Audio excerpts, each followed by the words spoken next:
राधा राधा राधा राधा राधा राधा राधा राधा राधा राधा राधा राधा राधा राधा।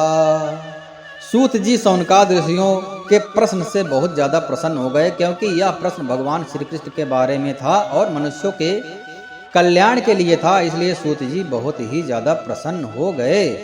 उसके बाद भगवान श्री कृष्ण में भक्ति होते ही अनन्य प्रेम में उचित चित्त जोड़ने की निष्काम ज्ञान और वैराग्य का आविर्भाव हो जाता है।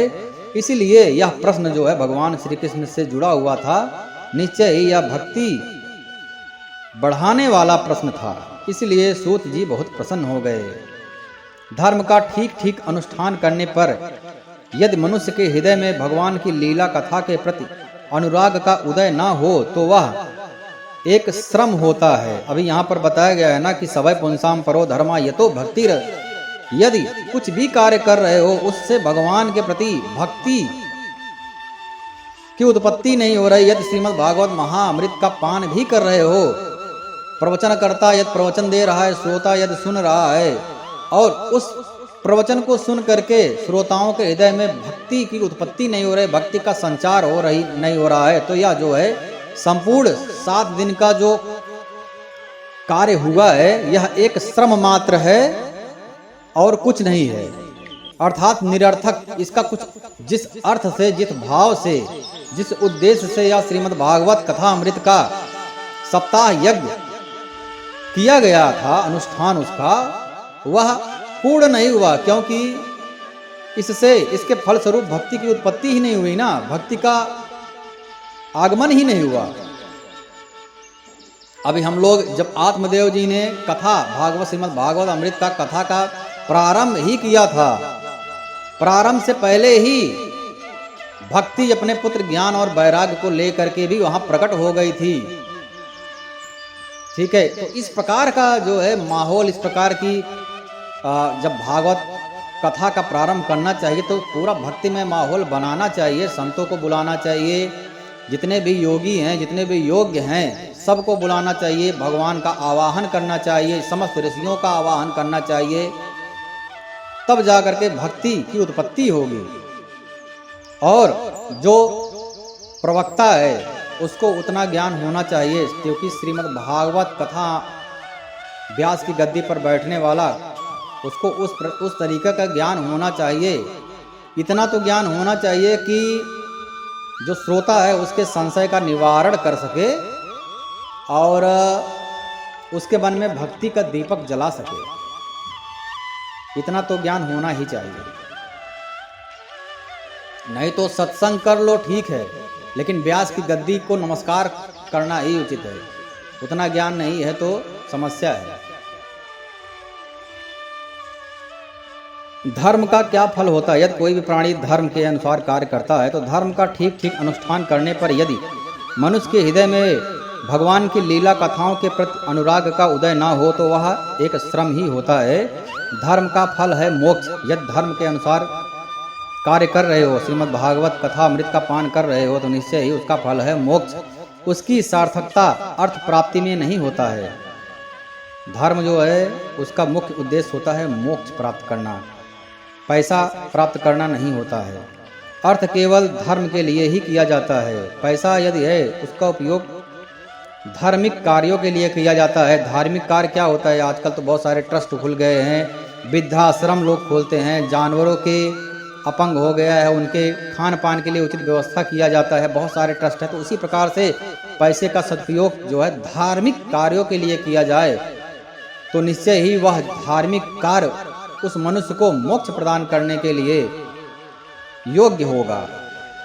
भोग विलास का फल इंद्रियों को तृप्त करना नहीं होता है, उसका प्रयोजन है केवल जीवन निर्वाह करना। जीवन का फल भी तत्व जिज्ञासा ही होता है। इसीलिए मनुष्य का जन्म दिया गया है कि तत्व ज्ञान प्राप्त कर सके। मैं कौन हूँ, कहाँ से आया हूँ, मेरा क्या कर्तव्य बनता है, इस सब प्रश्न का उत्तर मिलना चाहिए। बहुत कर्म करके स्वर्गादि प्राप्त करना उसका फल नहीं होता है। तत्ववेत्ता लोग ज्ञाता और ज्ञेय के भेद से रहित अखंड अद्वितीय सच्चिदानंद स्वरूप ज्ञान को ही तत्व कहते हैं। उसी को कोई ब्रह्म कहता है, कोई परमात्मा कहता है और कोई भगवान के नाम से पुकारता है। वदन्ति तत्व विद्वत्सतम यज्ञान मध्यम ब्रह्मोत परमाते भगवानिति शब्दयते। जो वास्तविक में भक्त हैं, श्रद्धालु हैं, श्रोता है, उन क्या करते हैं? श्रद्धालु मुनिजन भागवत श्रवण से, भागवत जो श्रवण करते हैं, भागवत श्रवण से जो भी ज्ञान प्राप्त होता है, उनको ज्ञान और वैराग युक्त भक्ति से अपने हृदय में उस परम तत्व परमात्मा का अनुभव करते हैं। भागवत श्रोता भगवान के प्रति भक्ति भावना सुन रहे हैं तो ऐसा अनुभव उनको होता है कि हृदय में भगवान आ चुके हैं, बस चुके हैं। तेने ब्रह्म हृदयादि कवये मोहयन्ति यत् सूर्या तेजो वामृथम यथा विन्मयो यत्तत् सर्गो मिषा निगम कल्पतरोर गलितम फलम सुख मुखाद अमृत दौ संयुक्तम पिबत भागवत रसमालयाम मुहुरहोर अस्या भू भावकाहा। और उसी के प्रेम में, लीलाओं में मस्त रहते हैं और उनको कभी तृप्ति नहीं मिलती है।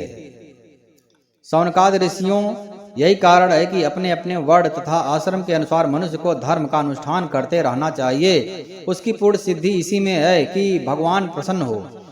भगवान को प्रसन्न करना ही एकमात्र धर्म है। इसलिए एकाग्र करके मन से भक्त वत्सल भगवान का ही नित्य निरंतर श्रवण करना चाहिए, कीर्तन करना चाहिए, ध्यान करना चाहिए और आराधना करना चाहिए। जैसे कि नवधा भक्ति होती है ना, श्रवणम कीर्तनम विष्णुपाद सेवितम दास्यम साख्यम, उसी प्रकार से भगवान के गुण नाम लीला धाम का चिंतन करना चाहिए। तस्मात् देखेन मनसा भगवान सत्वताम पति श्रोतव्यम कीर्तिप्तश्चम ध्येय पूज्यश्च निश्चदा। कर्मों की गांठ बहुत ही बड़ी है। विचारवान पुरुष भगवान के निरंतर ही तलवार से उस गांठ को काट लेते हैं। कितना भी कर्म की गांठ हो, भगवान का निरंतर स्मरण करते रहो तो वह गांठ कट जाती है। शौनकादि ऋषियों पवित्र तीर्थों का सेवन करने से महत सेवा, तदनंतर श्रवण की इच्छा, फिर श्रद्धा, तत्पश्चात भगवान की कथा में रुचि होती है।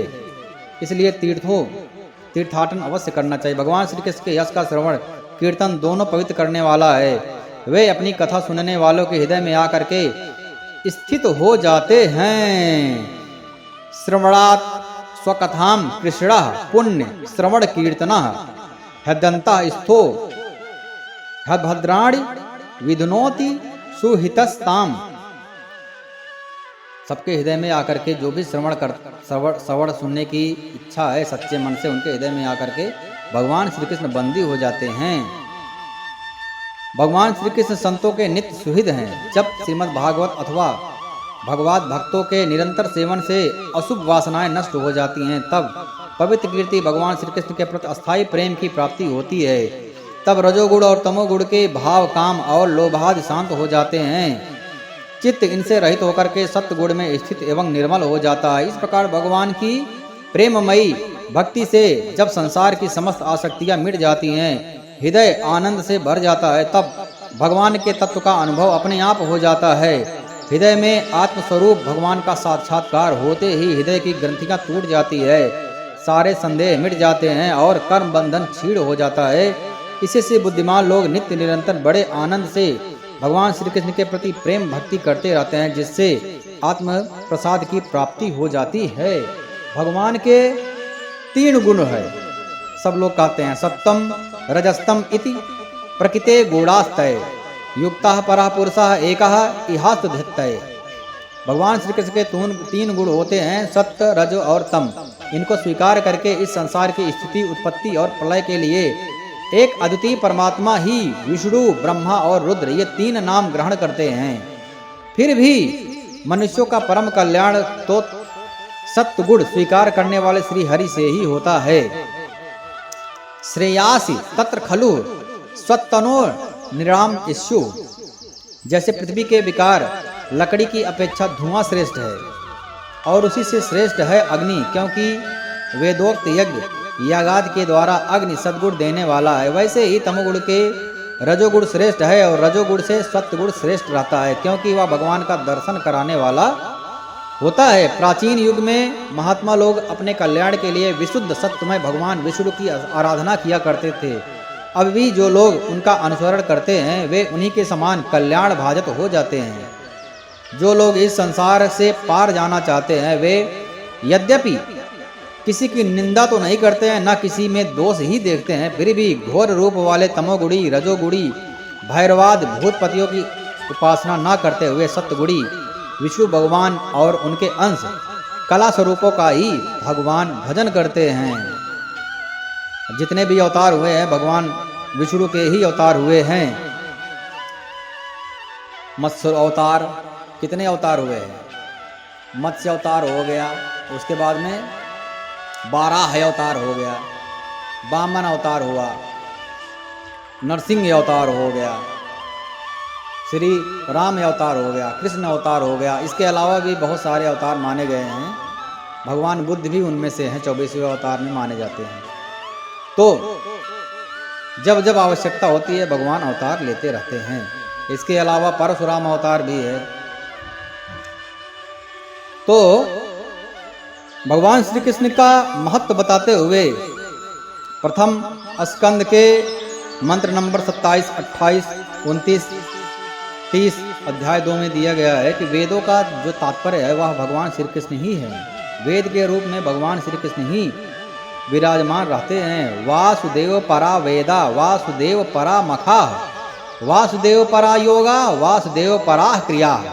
अर्थात जो है वेदों का तात्पर्य भगवान श्री कृष्ण है। यज्ञों का उद्देश्य भगवान श्री कृष्ण है और योग का उद्देश्य भगवान श्री कृष्ण है। समस्त कर्मों की परिसमाप्ति भी भगवान श्री कृष्ण ही है।